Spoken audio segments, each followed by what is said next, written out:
Hey, everybody. We are live. Welcome to the October Pen Parentis Literary Salon across the USA. I hope that everybody across the USA is watching us. I am Voe. I'm the founder of Pen Parentis, and there is Christina. There is Christina Chiu, wave, and she is our curator. So while we are waiting for everybody to gather, I will tell you that today we are going to be featuring the talents of Wendy Walters, Andrew Simonet, and Darren Strauss, and that Darren Strauss is with us for the 4th time. He is the very first author to ever have read for us 4 times, so we are very proud to have him back. And I will also tell you that if you did come in early, we would love it if you would just log into whatever system you're watching us on, whether it's Facebook or YouTube, and drop us a line in the chat. Let us know who you are and where you're watching from. And if you want to, you can tell us what you're working on, what you're writing, if you're a writer, why you came, like just talk to us. We can actually see the comments and we would love to know who is out there. And in the meantime, and also if you're on Facebook, please make liberal use of the like button, even if you're a Republican. Seriously, press that button as many times as you can, because we like to see the little hearts going up. It makes us feel good.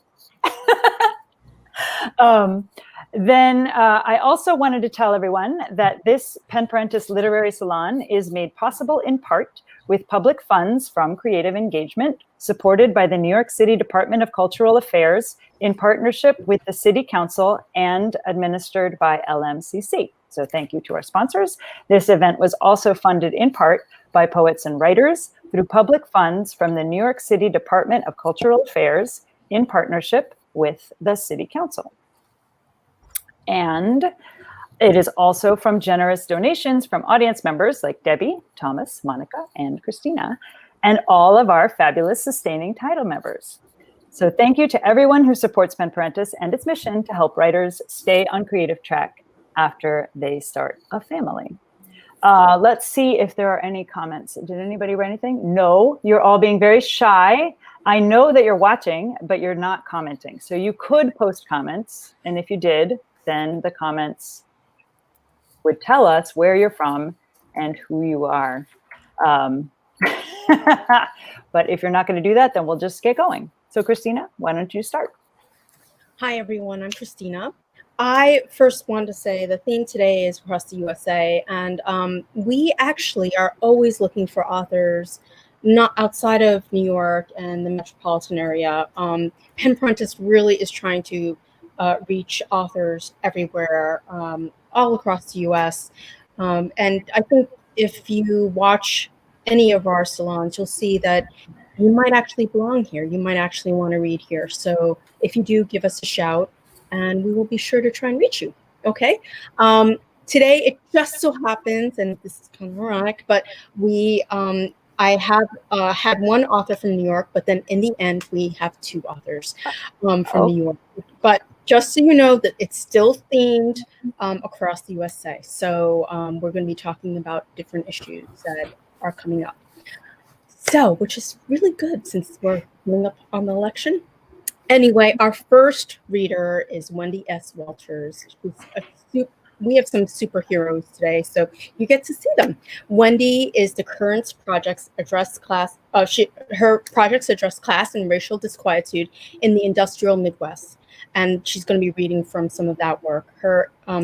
It has a lot to do with the intersections between writing and design and organic forms in essay. She's a 2020 Creative Capital awardee in literary nonfiction, and the author of a book of prose, Multiple Divide, on the American Real and Surreal, named a Best Book of the Year by BuzzFeed, Flavorware, Literary Hub, The Root, Huffington Post, and others. She's also the author of 2 books of poems, Troy, Michigan, and Longer I Wait, More You Love Me. Her work has been published in the Normal School, the Iowa Review, Fourth Genre, Full Bleed, Flavorwire, and Harper's, among others. She's a recipient of the NIFA, the Ford Foundation, and the Smithsonian Institute.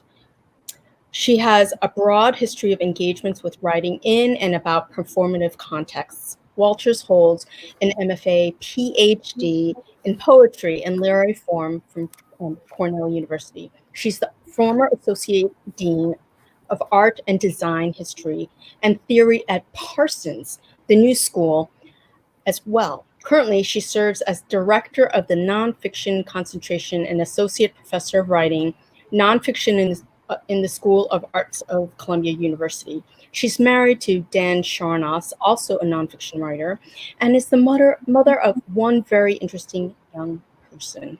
Everyone, please welcome Wendy S. Walters. Yay! Hi, everybody. Thank you to Christina and Emin for hosting me, and I am so excited to be here. I'm a little nervous now, but that will go away. I'm originally from the Midwest, so the piece I'm going to read for you tonight is from my book Multiply Divide, which has some stories about Chicago and Ohio.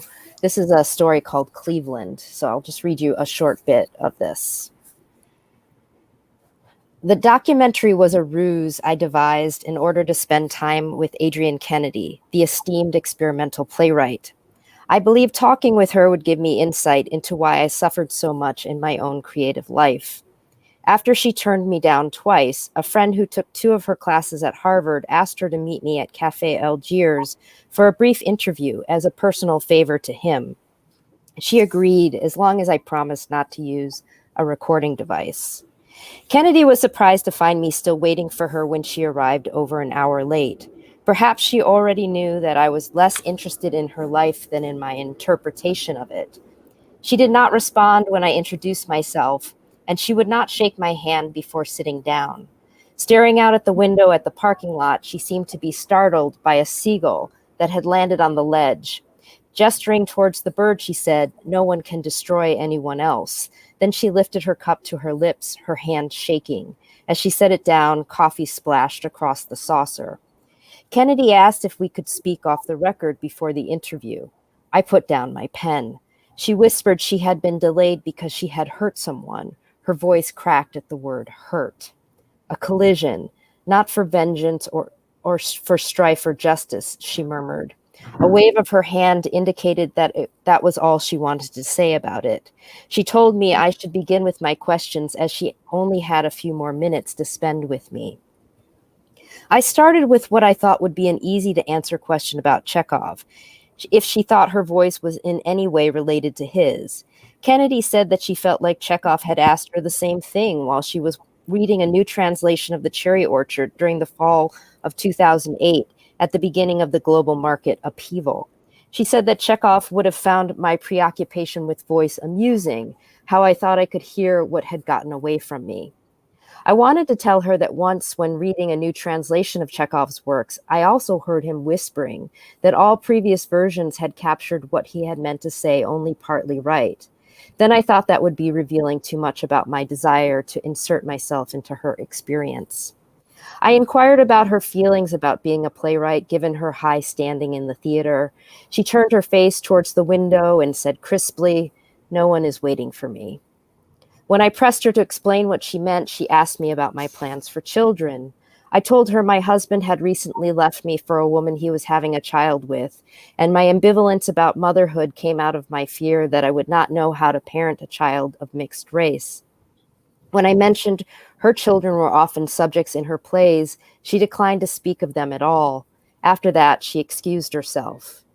I had not given Kennedy an honest answer as to why I did not want children, but the truth was something I found so unremarkable I dared not repeat it. I feared having a child who was like me would amplify my sense of failure, causing me to feel resentment all the time.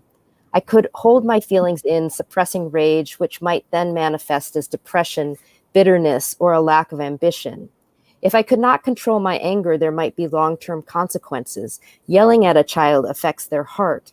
A rise in adrenaline and cortisol is a natural response to danger, but if experienced frequently, such attacks may result in heart disease. I was not recovering well from the disappointment of my failed marriage. My ex-husband had not been honest about wanting to have a child, and he had resented me for not coaxing him into fatherhood. It made me angry to think of how I could not let go of my desire to touch him. Sharp and final as our separation had been, our coming together had been more impacting. When we met, he was acting in one of my plays. The euphoria I experienced in the early days of our relationship inspired me to rewrite the ending just before we opened for previews. Perhaps because of this or another failure in foresight on my part, the play turned out to be a flop. A few weeks later, the New York Times reported that so many teachers had been laid off in Cleveland since the beginning of the recession that public school classrooms were now expected to have more than 40 students. One teacher noted that tenure and 9 years of experience in the classroom did not safeguard her from unemployment. She thought it seemed ironic that with all the talk about the importance of education during downtimes, teachers were often the first civic employees to be let go. Something about this story caught my interest, so I drove to Ohio to pursue more research. I arrived in town near the end of the trial of the notorious serial killer Anthony Sowell, who would be sentenced to death for killing and disposing of at least 11 women in his home on Imperial Avenue. Body parts had been wrapped in sheets, and black plastic bags had been strewn throughout the house. Most of his victims were reported as missing, but because they had criminal records as prostitutes and drug addicts, police did not investigate their disappearances. So I'll stop there. Wow. Incredible. That was powerful. Wow. Whew. I'm always so impressed by nonfiction writers who put everybody in their work.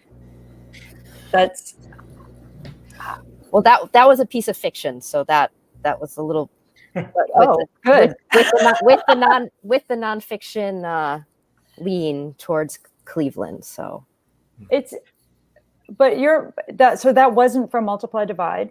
That is, yeah. And I thought that Multiply Divide was essays. Sorry, I read a review of it that was talking about it as though it were essays. So can you talk about the form of Multiply Divide and why I'm so confused by this? Sure. Yeah, no, it is confusing. There's a little note at the beginning of the book, little author's note. That's probably helpful. Give me author's note. In that author's note, I indicate which pieces are true and which pieces are false.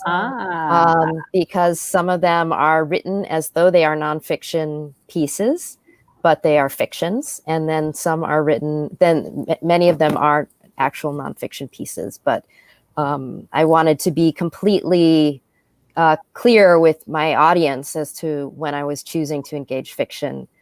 So that's, for me, like balancing the surreal and the real. Sometimes the things that are most surreal are the things that are real.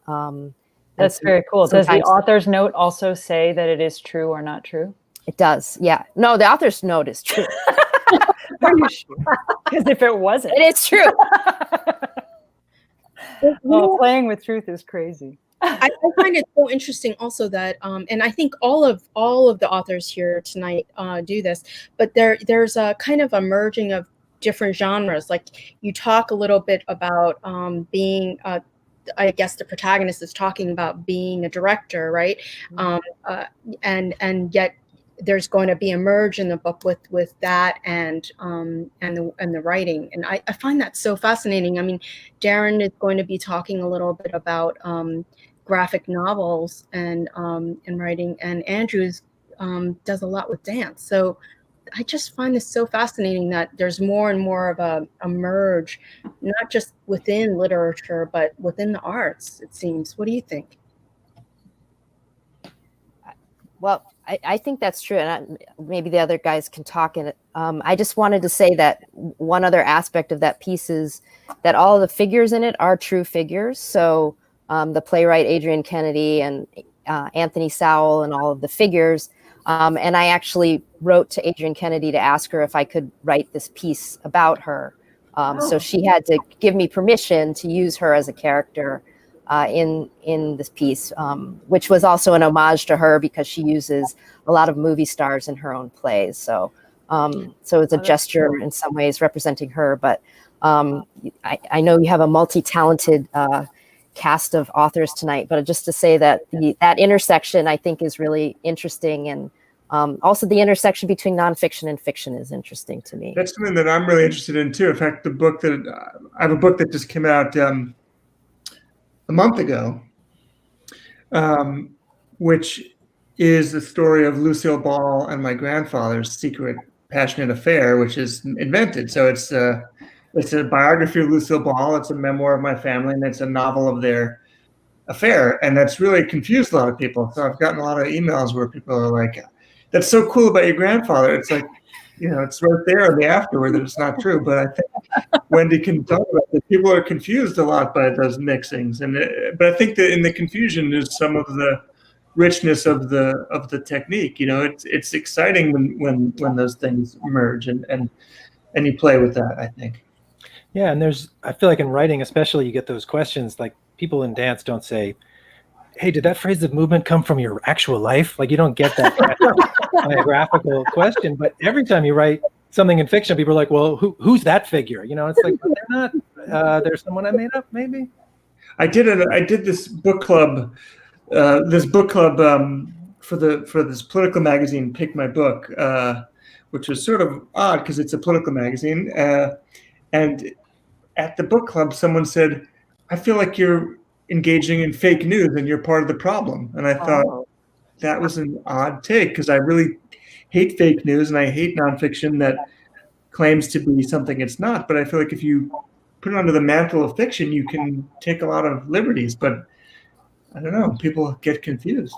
It is interesting. I mean, I like the fact that Wendy actually explicitly said this one's fiction, this one's nonfiction, and I still screwed up because I missed like one word at the beginning of her introduction, and just like it sounded like nonfiction. You know what I mean? And I know that parts of it are nonfiction, and so I find that absolutely fascinating. Like, where is the truth? Is there an absolute truth? When you're writing nonfiction, can you claim that it's completely true? And when you're writing fiction, can you complain that it's not good unless it feels true, right? If your fiction doesn't, even if it's a completely imagined, completely fantastic, surreal, out there, talking elephants, whatever, it has to feel like it could happen somewhere. And that's fascinating. Go ahead. What were you going to say, Wendy? Oh, just to say that, I think that's the challenge, is to be, as Darren said, as upfront as you can about what the genre is doing. And it's pointing to things that are true.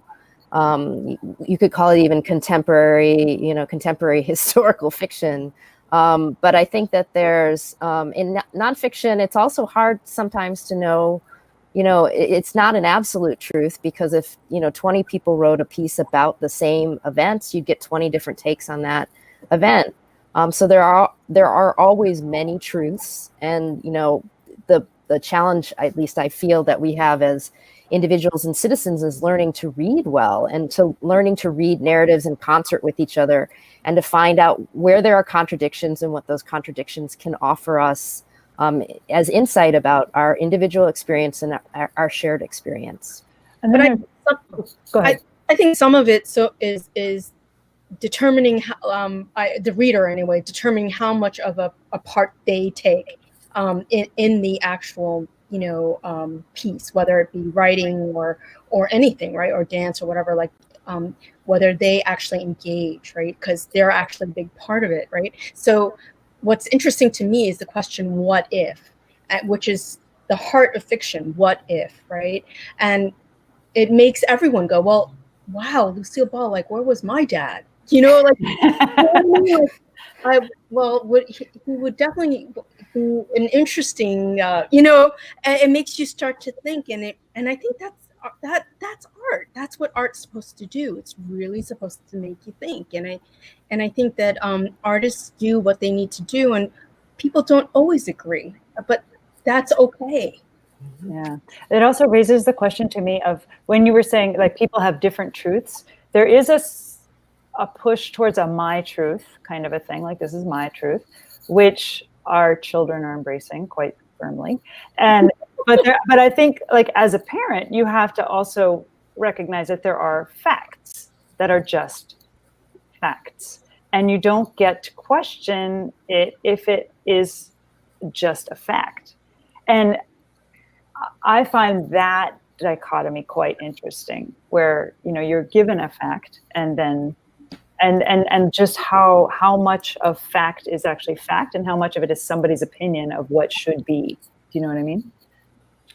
Yeah, I think more about the verbs than the nouns. I think more about like storytelling, and like you said, Christina, reading.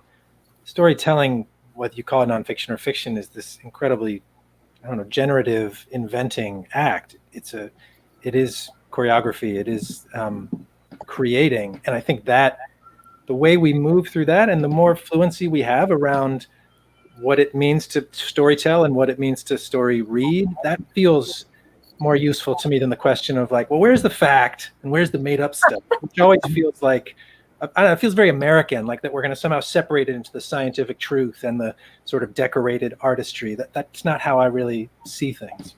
Yeah, there's a great quote from Saul Bellow where he said he won't be crucified on the cross of American realism, because I think people were asking, you know, what does this mean? What is that? What is true? What is not true? And he just said, yeah, I'm just a storyteller, you know. Why does everyone care? Cool. It's not like we're giving the news.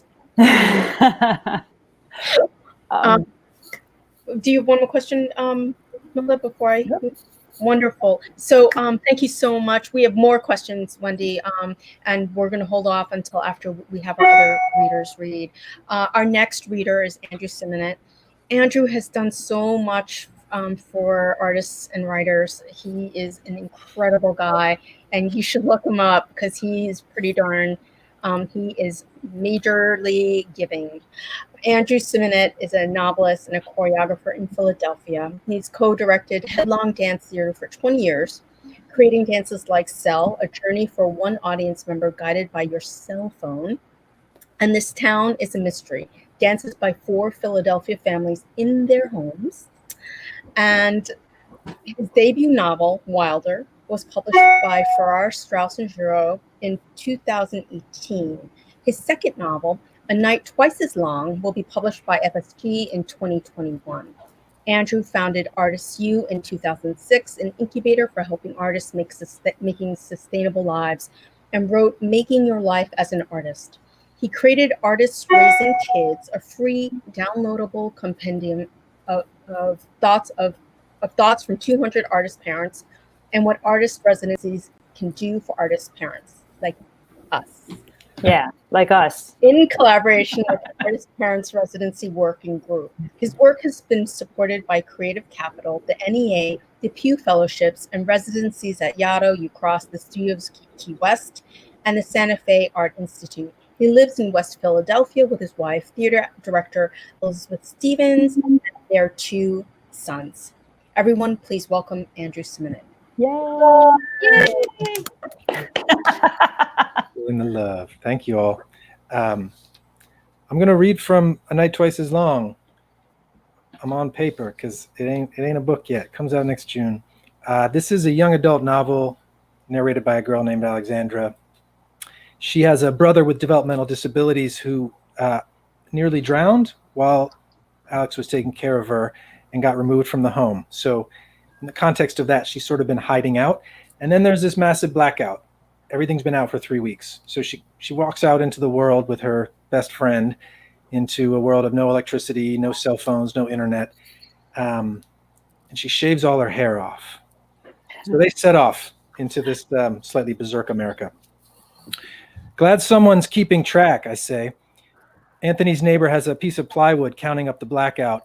No power, day 1, 2, 3, 4, all the way to 22. National disgrace, no leadership, trust in our Lord. Across the street, a cardboard sign yells in all capitals, "We'll trade firewood for tobacco." This blackout is an empty box. Put whatever you want in it. One person wants a savior, another wants a smoke. We're going to be fine, Anthony says. We're just going to walk to the VFW, talk to these veterans, and that what? Okay, hold on. Are they naked? In a corner yard, a man and woman lay back on recliners, not lawn chairs, but living room chairs, brown corduroy with cup holders. Ooh, damn, Anthony turns away. That's a lot of white flesh.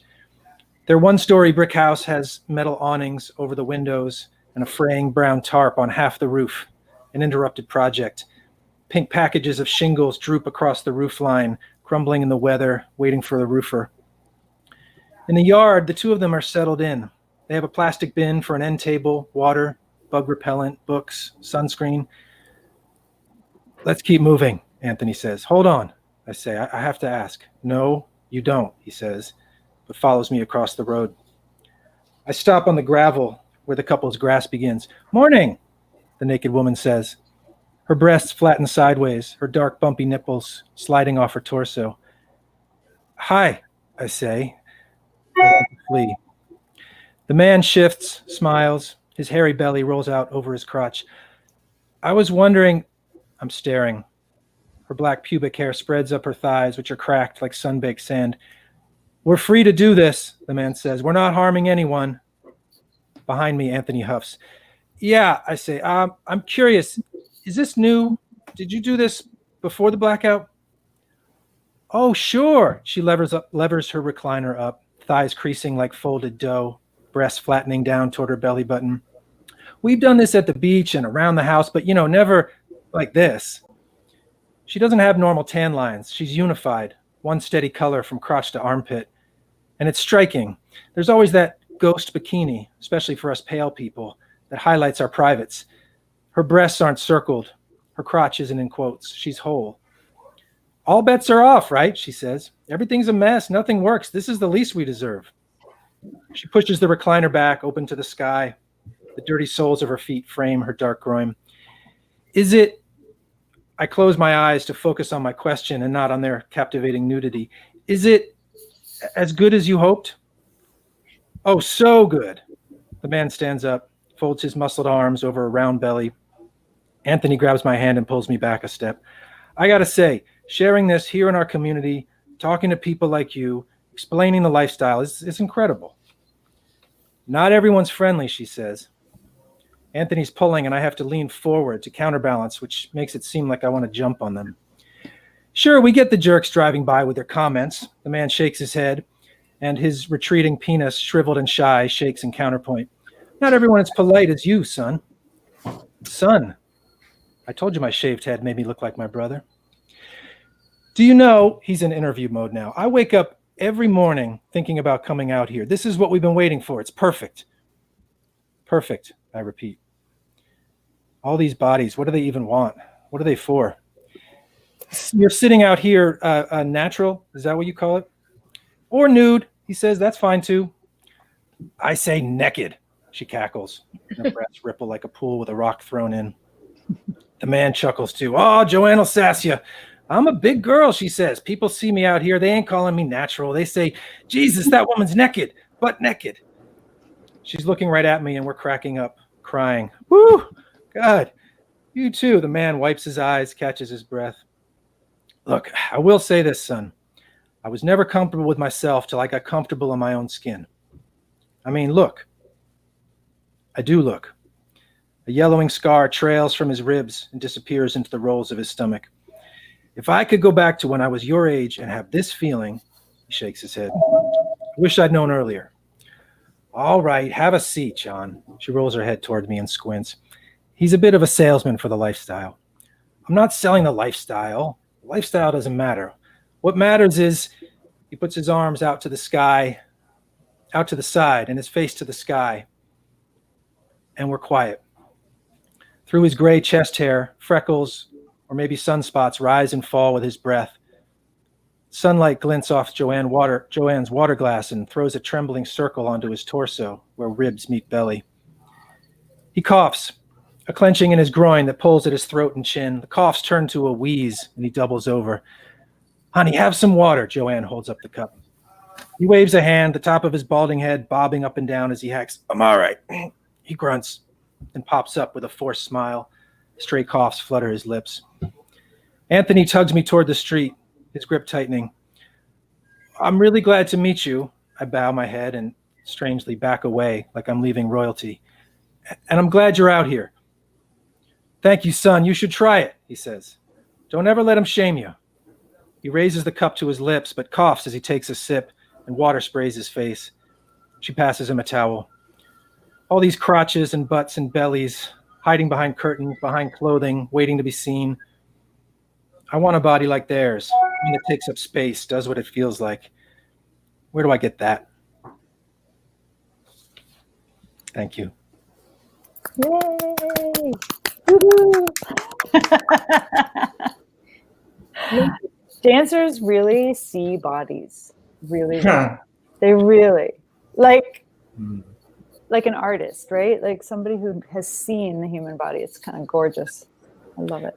I was talking to there's another writer I was talking to, and she was like, well, it's all about the image. Like readers are always about the image. And I was like, God, that's so funny. I was going to say, it's all about the body. Like readers are all about the body. Two very different takes on it. Well, actually, it's so funny. I think people don't really, if you haven't actually been to see dance in person, you can't really, it's a little bit like watching baseball on TV. That is so boring. How could anyone like that sport, right? And then you go to a game and you're like, wow, there's strategy.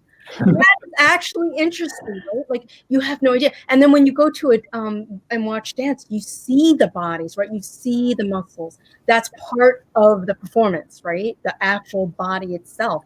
The work. Yeah, exactly. There's a lot of work, but they make it look effortless. I guess it's like writers. We make it look effortless too. Well, there's different kinds of dance. Some dance doesn't hide the effort. Some does.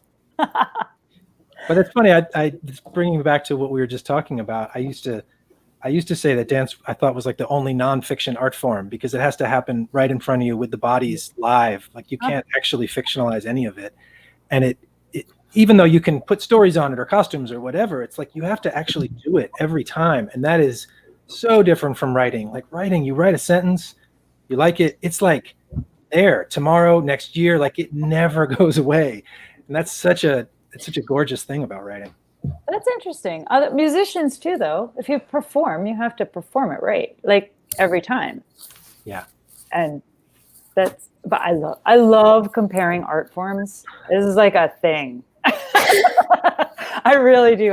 I always thought that like all artists should have to do a little bit of everybody's art, or at least learn to appreciate it, because it's just looking at the world a little bit from a different, way. Like, can you move through it? Do you see it? Do you hear it? It's like all the senses. And as writers, we're like creating whole worlds and huge and people that don't exist, and then they do exist. Like after you write a book, like that nudist colony, like that's a real place now. It's a real place. Like it's a real place. And you can just say it. Like you just are like, and it started raining and it's raining. Like if you rain on stage, like it's so hard. It's so expensive. Things break. Like it's such a nightmare to make it rain on stage. We're just like, yeah, it rained. It rained. It definitely rained. It says it right there. Yeah. That's kind of powerful and awesome. I really appreciate that when you write about like the body, that it's not like this romanticized version. I often feel like authors get into trouble when they try to talk about like things in metaphor or whatever in a way that's not actually real or realistic in a way, and it ends up sounding kind of fake and forced and weird. But I love that, like that little bit of dialogue, even where she says naked, just naked, like just right. It's so simple, funny, and real. That I really can appreciate. So one of the things that we talked about a while ago was a little bit about how you came to write this novel. Can you actually talk about that a little bit? Because I think that got a little bit lost in some of this. So again, this is a novel about a young woman who has a brother with developmental disabilities, and I have a brother like that, and that relationship is unlike any other relationship in my life, and I think I've always felt more inadequate actually in that relationship than any relationship in my life, and what those complex neurological differences do in a family is so it's so powerful and turbulent and beautiful and challenging and sort of impossible and sort of magical at the same time.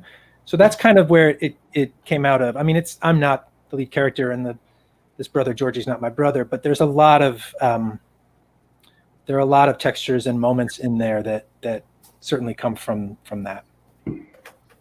And how does that kind of juxtapose against the dance and the movement and the body? Well, so this character, like my brother, this character does not have a lot of language. He makes certain sounds, but most of his communication is rhythmic and gestural and sort of energetic. And so, yeah, the hardest thing was to figure out how to represent that in the writing, and especially to represent her fluency with it, because a lot of things he might do and other people be like, oh, he's just waving his hands, but she speaks in some ways the gestural language, but also to make him, as much of a protagonist as anyone in the story, and not just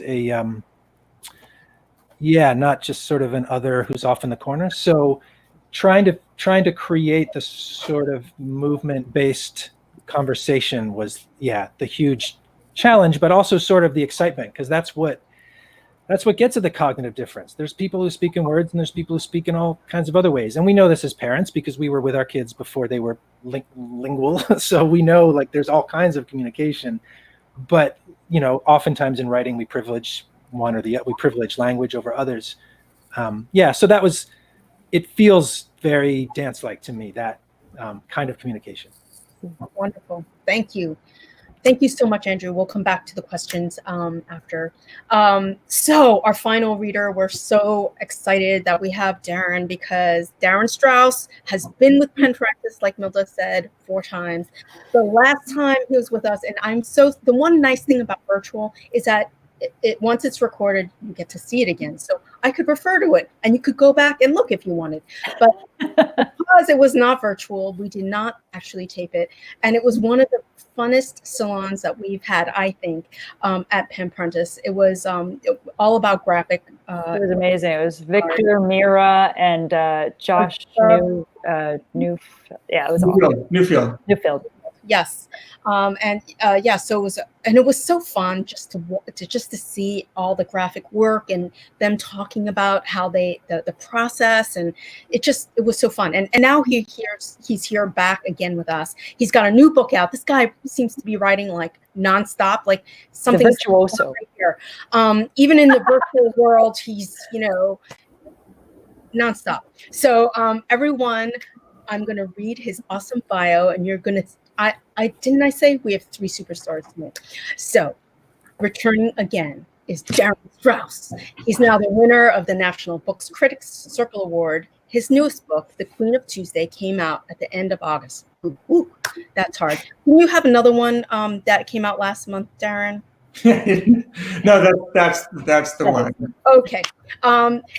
He also is the author of the best-selling novels Chang and Eng, The Real McCoy, More Than It Hurts You, the NBCC winning memoir, Half a Life, and a best-selling comic book series, Olivia Twist.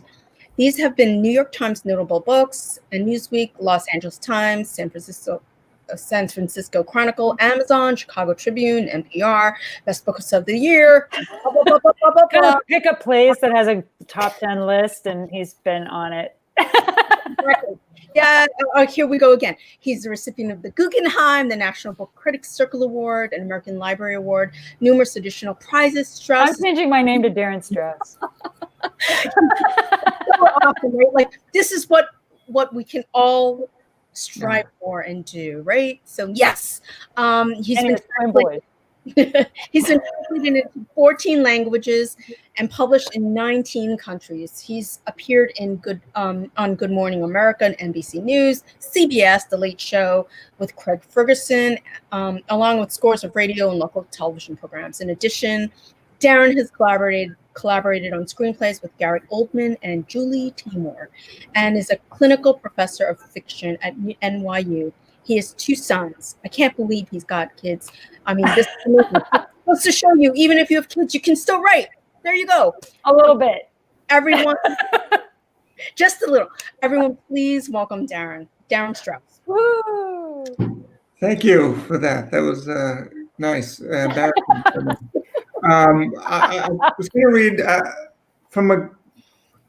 I'm talking to people about doing another graphic novel, but I'm going to read from the novel that just came out, because it goes with, I think, what we were talking about. So it's a mixture of fiction and nonfiction. So I'll just read the first couple pages. It takes place at nightfall, the beach at Coney Island.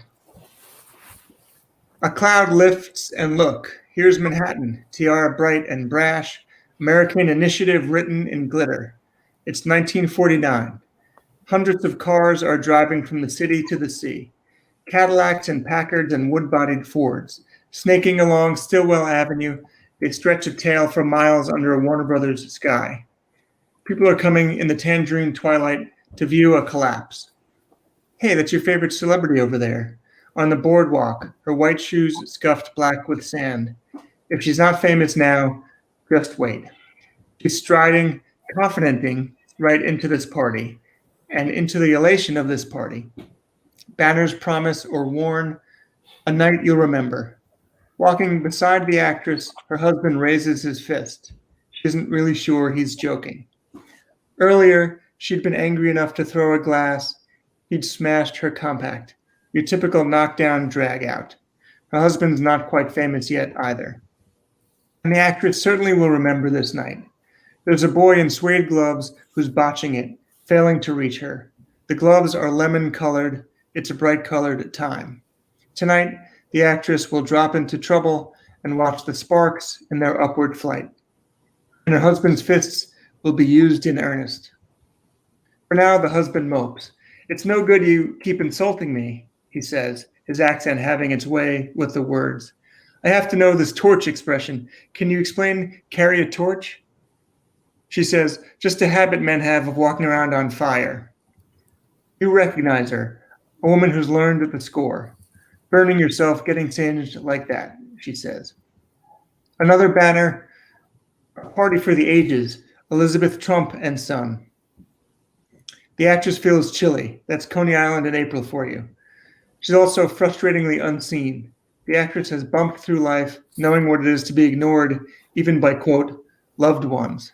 At tonight's party, she wants to be noticed by the husband she loves, but also especially by men she doesn't.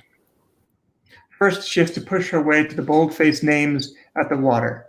It surprises her a little, how the confident can darken a big, open beach. Partygoers have thronged to the tide line and the first pleats of brown sand. It's like a religious ceremony where the theologics have been erased. These people are here to worship themselves. That's only natural.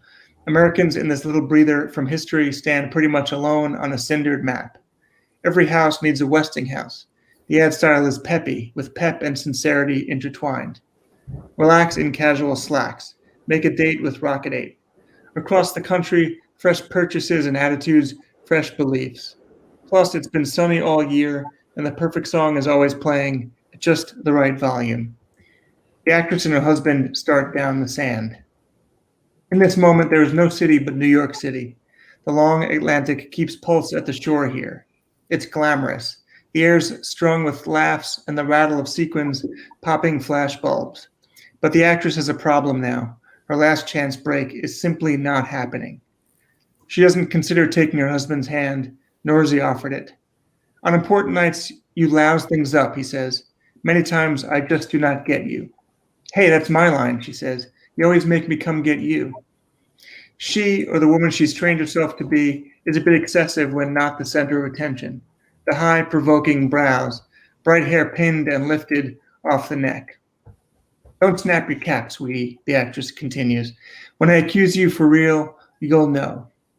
The kid wearing lemon suede gloves has to run over and tell the actress about the destruction that's coming. It's his actual job tonight. But will the kid reach her? His path across the boardwalk is choked by tuxedoed waiters and linen tabletops. The actress, even from this distance, is a woman of sedan curves, fantastic. Legs he'd want to die between. The kid's driven by intensities he had no idea were in him. Good luck, the actress tells her husband. So remember, the plan is, hey, wait a second. The husband piles ahead. He pretends not to hear. All around, party-going women contemplate the beach, shoes in hand, and the actress is alone. This is a party with a political purpose. As is the custom of such parties, the shifts of big wigs and schemes, the biggest and most important, have together made their own scrum. The actress watches her husband jostle forward. Sorry, the actress watches her husband jostle toward these fancy people, and she feels somebody's stare on her mouth, neckline, her throat. She moves a protective hand over the dimple in her collarbone and keeps it there, fingers on two hard dots. It's the kid with the lemon suede gloves. Miss Puente, he comes straight up. Martha Puente, right? She stops walking. You know, he says, the world's never seen a destruction party before, miss. The kid gleams with the importance of any teen given a duty. He recites his statement. Ready, Martha? May I call you Martha? Ready to destroy the world? The kid, and with good reason, keeps calling her Martha Puente. Martha Puente is not her name. She knows what's what tonight. The man hosting this party wants to get something obliterated. The actress is here to get something made. She isn't Martha Puente any more than she's Diane Belmont or Montana Hearn. With those names, she'd been trying to catch something she'd almost found. The kid's saying, I mean, destroy metaphorically, it's going to be a hoot because what a time to be left alone here. She's just schlepped back from Hollywood. Nightmarish trip. Los Angeles, a shuffle of faces and studio commands. Instruction about eyebrows, diction, about posture. Also about not falling for nice ethnics. She had been run through a showbiz machine that existed, far as she could tell, to conventionalize the neck length of swans for better sale to a nation of ducklings. She'd sat through studio reprimands with parted lips and just listened. But MGM terminated her contract last month. She'd failed as a movie star. Miss Puente? The kid says, scratching at a puberty cluster on his cheek. The actress gives her smile of special elegance anyway. Her beauty can still draw a gasp when she smiles, when she pouts. But after 20 Bitport years, although still kind of young, she's also probably washed up. Another bad break. It looks as if her husband is holding back to chat with Nanette Fabre, of all people. God damn him. But hang on a sec. Instead of quitting and slinking back upstate, where the cold Chautauqua always springs tears from her face, after silently admitting it's over, I'll never achieve, and also my husband's talking to a harlot not 10 yards from me. Instead, she surprises herself. A hoot, she says? She often surprises herself. Kid, parties are for single women and cheating men.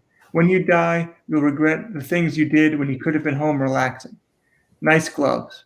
Her name's not Martha Puente. And her brazen right eyebrow rises just a little. The name, she says on this April night, 2 years, 6 months, and 4 days before her triumph. The name is Lucille Ball. I'll stop there. Thank you.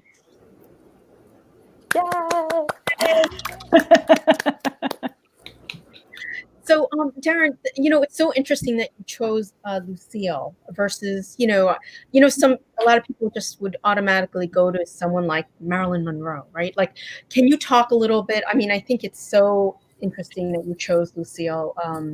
She's such an American icon and not the kind like Marilyn Monroe. I'm not putting Marilyn Monroe down, but you know what I mean. If you could talk a little bit about that. Yeah, I mean, I think I wanted to, the more I learned about her, well, first of all, so she and my grandfather were actually at this party thrown by Trump's father, where Trump Sr. had celebrities throw a brick at midnight through this beautiful glass building to destroy it. And I thought, that's a good metaphor for what's happening now. So that was a good intro, I thought. And so I imagined my grandfather meeting Lucille there and having an affair. And then the more I did research on Lucille, the more I wanted to tell her story because she was so interesting in ways that we don't even talk about. I mean, people realize how famous she was, I guess. Her show was so popular that when it would cut to a commercial break, the water table in New York City would drop because everyone was running to the bathroom at the same time. So that's true. So she was super famous. People know that. But she was also a trailblazer and sort of a proto-feminist. She had an interracial marriage at a very different time. I mean, CBS said, we don't want you on the air with your Cuban husband. And she was not a success at that point. And she demanded that they allow Desi Arnaz to play her husband. And it was very controversial. And then they became the most popular couple in America. And I think, that probably had some beneficial effect on American consciousness. She was the first female mogul in Hollywood. She greenlit Star Trek. So without her, there'd be no modern science fiction, probably movies and TV. All the stuff. She was the first pregnant female body shown on the air. And she forced CBS to do that also. So she's just cool. I wanted to tell that story.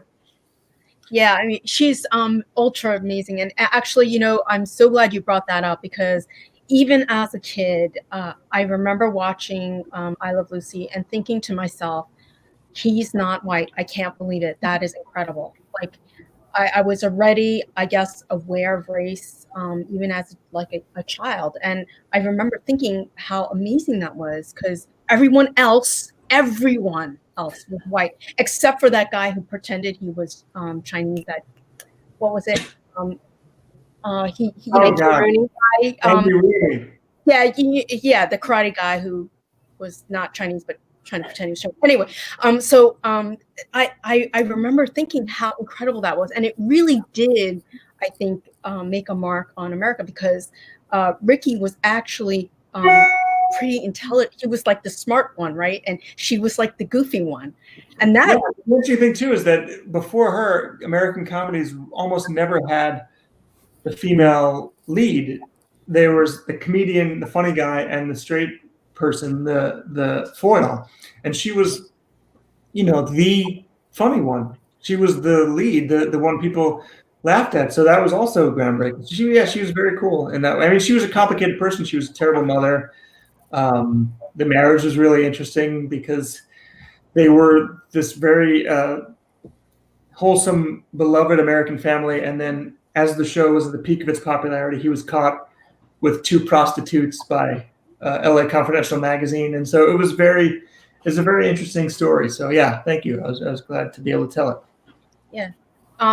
So how long did this story actually take you to write? A long time, because I had some health issues, but also it comes down to the parent thing. So yeah, I did write the comic book, and before that, but you know, my last book was a long time ago, my memoir, and then my son had really serious health problems, and then I had some health problems, and then, you know, I had twin boys, and so it took me 6 years to write this book, I think.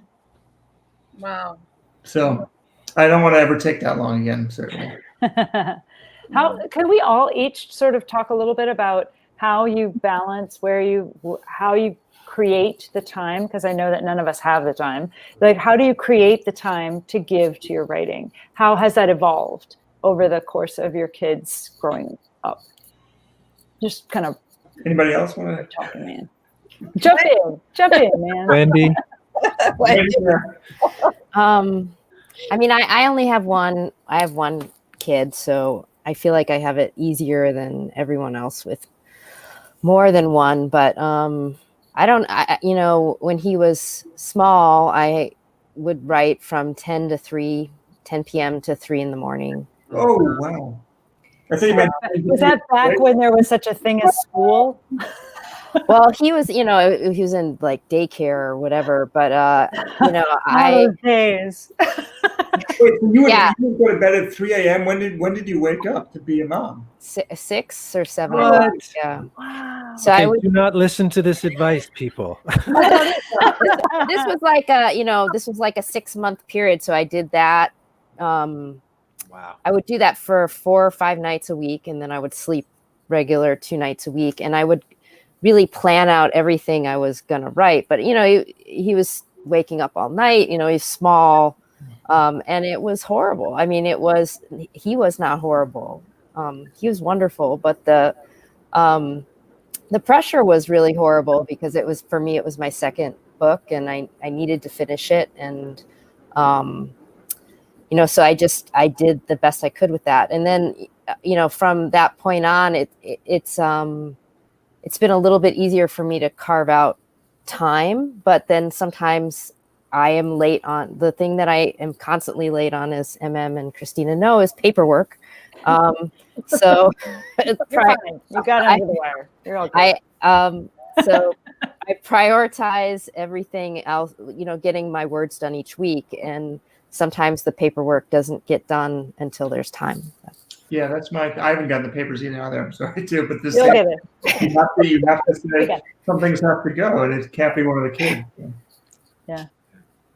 How about you, Andrew? Yeah, I mean, it's been different at different moments. I started writing right before we had our first kid, and I was still running my dance company for about 10 years. So writing was really this thing that happened around the edges and was really more for me than anything. I'd say, I have a artist wife who's extraordinarily supportive of, I wanted to write fiction when I made no money. I had nothing, no career, no credential, nothing for 10 years. And she was like, that's really important. Do it. So that was huge. And then part of it to me was like simplifying my ambitions a little bit. I can be pulled in a lot of different directions and I can take on like 27 different things. And I had to get really, like I have a rule now that I can only do 3 things. And one of them's writing. And one of them's the work I do with artists. So there's really only one other slot, and everything else is like universal no, because I'll just say yes to, I'll crowd my space with so many things that it'll take away my writing time. So I have to be really, really defend that. And are you all writers that have to write for very long stretches of time at once, or are you able to micro write? Because we've had both kinds of writers. We've had the kind that are able to like complete their novel in between pickups and drop-offs when we used to go out, and then we have also the kind that are like, no, must have chunk. How do you do? How do you do? I kind of need the chunk, I think. I've tried to not put any requirements on writing because, again, just talking about dance, like it's really hard to get working on a dance. Like you need space and people and schedules and calendars, and you have to warm up. And writing, like you just sit down, you start doing it. Like that was such a magical thing for me that there were no barriers. So I really try not to make any extra barriers. But I will say that for me, the like daily plug away time is important. But then I also need some immersion time, and to like going away or doing a residency or something's huge for that. And I really noticed that during the pandemic, like that's gone. And I'm really noticing how hard it is for me to do some of the deep work. I can do the daily work, but some of the deeper stuff is like really suffering right now. Pandemic has been super hard. Yeah. I mean, it's hard to even think. Never mind sit down and write anything besides a grocery list, right? It's a challenge. So what are some of the biggest challenges? Well, besides being home trying to teach your kid while you write, just those little things. What are some of these challenges that you're managing right now and overcoming, or maybe not? Darren? I think that's it. I mean, having the kids, everyone being in the same space, it's hard. I have twin boys who are 12, and they're really well behaved, but there's a presence that you feel when you're trying to write. And I put headphones on and I try to immerse myself, as Andrew said, but it's hard. And then there's you have to then, my wife and I decided to supplement their schooling because the school is so limited. So I play guitar, and so I'm trying to teach them a class maybe tomorrow about music theory. I'm just trying to do it, be a parent as well as, and my wife also is a writer. She's also home, and she's a better parent than I am, I have to say. She's just an amazing Hall of Famer. So she is the one who really sets the tone, but I try myself to be a good parent as well. I've never read a parent like my wife, though. She's just an incredible mom. So wonderful. How about you, Andrew?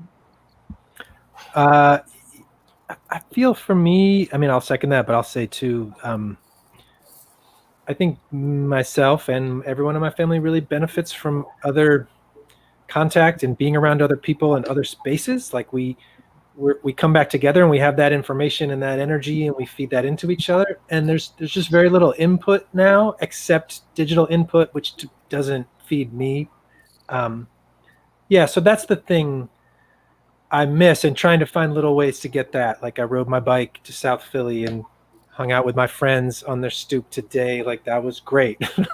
And I kind of feel like I came back to the house and I was like, I have new information, guys. I mean, nothing to really tell you, but I can tell in my cells, I have something new.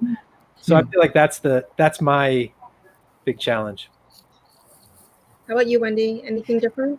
No, I mean, I think the amount of meal prep has just made me insane and livid.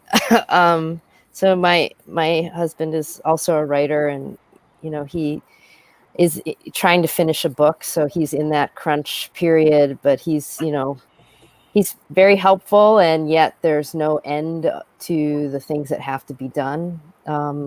So I think my son, it's been a lot of kind of really direct negotiation. Like, you can't talk to me while I'm drinking coffee.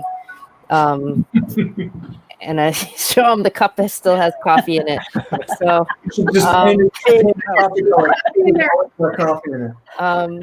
but I think New York City still has coffee in it. You can't talk to me now. But the one thing that has been really fun is we live in a really, really small apartment, and we're all on Zoom and teaching and doing events, and my husband's always doing events too. So sometimes my son and I work together in his room, and he's actually really fun. I'm writing and he's doing his projects of whatever he's interested in. How old is he? He's 11. Nice. So so there's been some nice moments that have come out of it, but I do think the workload for everyone is just 24 hours, 7 days a week for eternity, I guess. That's how it feels right now. We're all married to writers. Yeah, that's all so unique. We're all messed up. No. I so actually wanted to important. ask about that, because that is, to me, like, that's amazing to me that you're able to negotiate so that each of you can have creative time in addition to, you all have to do your parenting time and you all have to do your, work, whatever that is. How do you actually sit down with your spouse and negotiate that time? Like, do you sit there and have a conversation that's very honest, that says, like, listen, I need to work this amount? Like, how are you guys doing with that? Like, I'm super curious about that, if you want to talk about it, if anybody feels like revealing the secret. Wendy, you're nodding. So I have to negotiate it, because otherwise there's expectations on both of our part that don't get met. So I'll be like, it's Saturday, I'm working. There won't be a meal I prepare or clean up. So make accommodations for yourself and for the rest of us.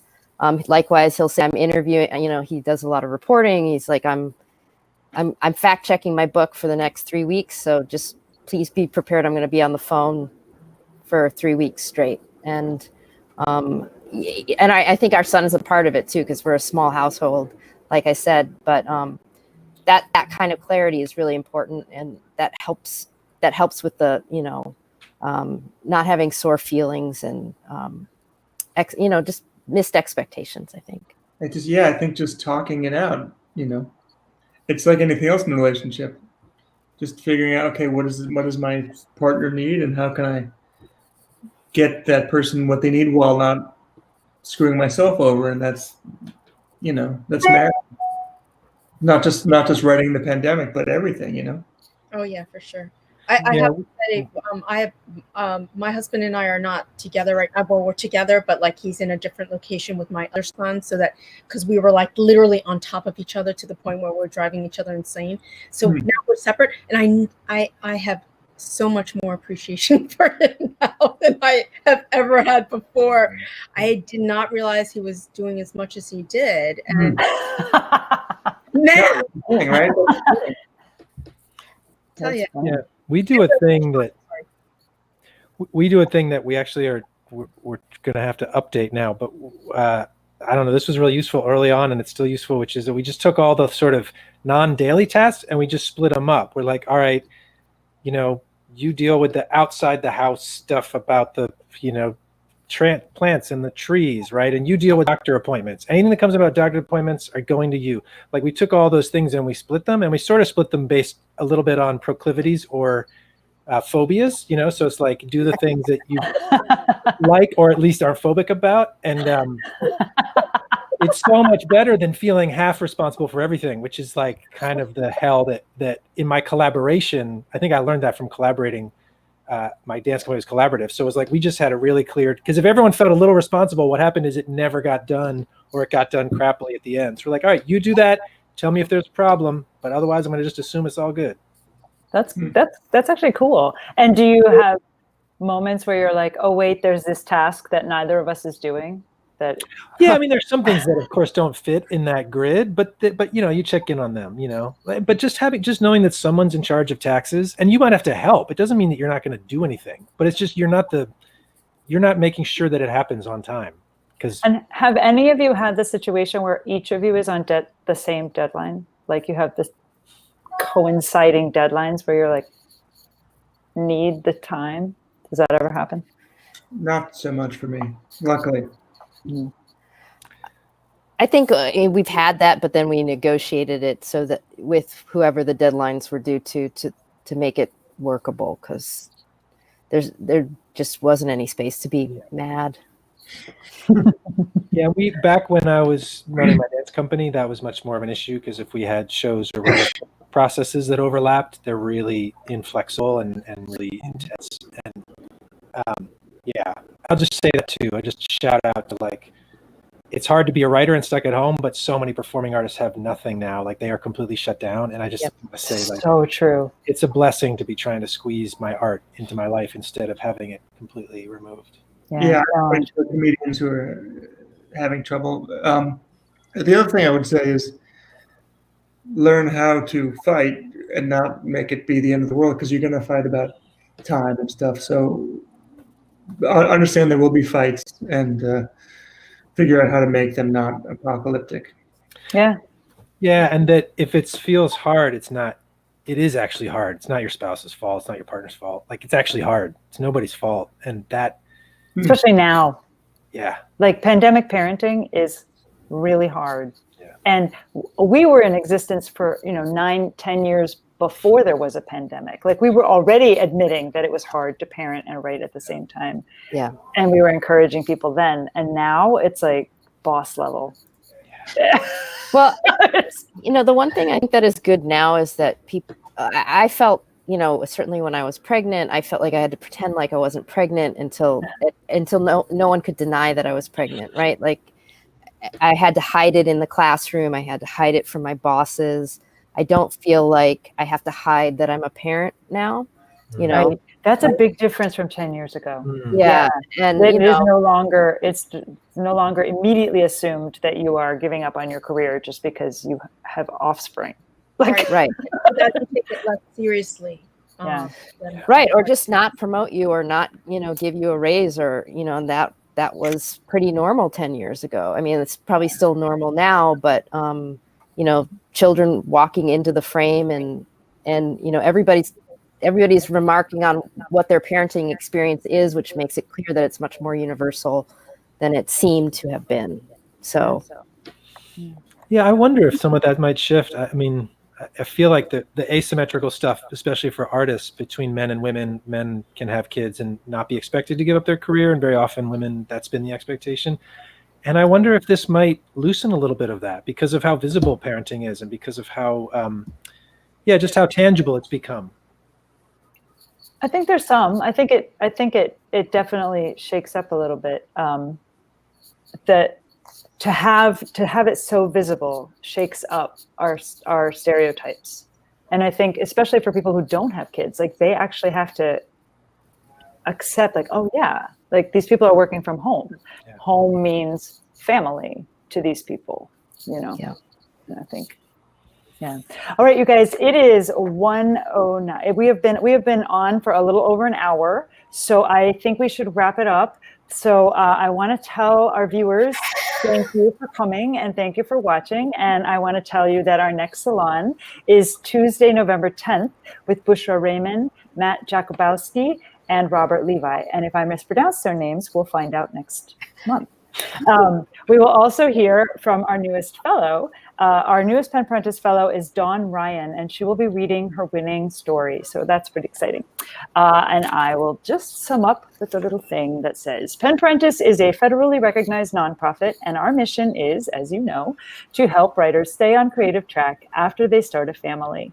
In addition to these monthly literary salons, we also award an annual fellowship, and we practice a cycle of support, which includes mentorship, membership, and accountability meetups to help writers finish their writing projects and to build community. The 4 pillars on which we built Pen Parentis are community, professionalism, inclusion, and balance. If you are a writer who has kids and are serious about your writing career, no matter if you're just starting out or like these folks, you've already published several novels and have gotten some awards, we would love to have you join our community. Just go to penparentis.org and join on any level that is comfortable to you. And if this pandemic has you completely out of work and you can't even afford the electricity that's running your laptop, we do have a basic membership that is free and that will nonetheless allow you to join our private Facebook group, Pen Parentis Behind Closed Doors. So do check out our website when you have a chance, and it is penparentis.org. Thank you, all of our authors, for coming, and let's all wave, and we'll be out in a minute. Thank you. Great to